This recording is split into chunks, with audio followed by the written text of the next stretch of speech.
How to log in to LinkedIn account. So if you want to log in to LinkedIn account, then first of all you have to open up a browser, any browser that you're comfortable with. I'm here with Google Chrome browser, and now in the search bar you have to search for LinkedIn.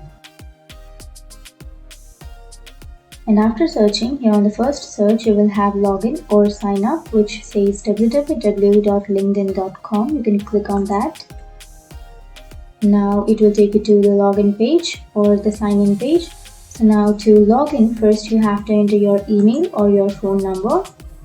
And after entering that on the first blank, you have to enter your password on the next one. So you can also sign up using your Google account, or if you're new to LinkedIn, then you can click here join now and then you can create your account. But if you forgot your password, then you have forgot password option. You can simply click on forgot password and then you can reset or recover your password. But if you remember your credentials, then simply enter your email address and then your password, and then you have to click on sign in. And that's it. That's the way to log into your LinkedIn account. And if you have any questions, feel free to comment below. Thanks for watching.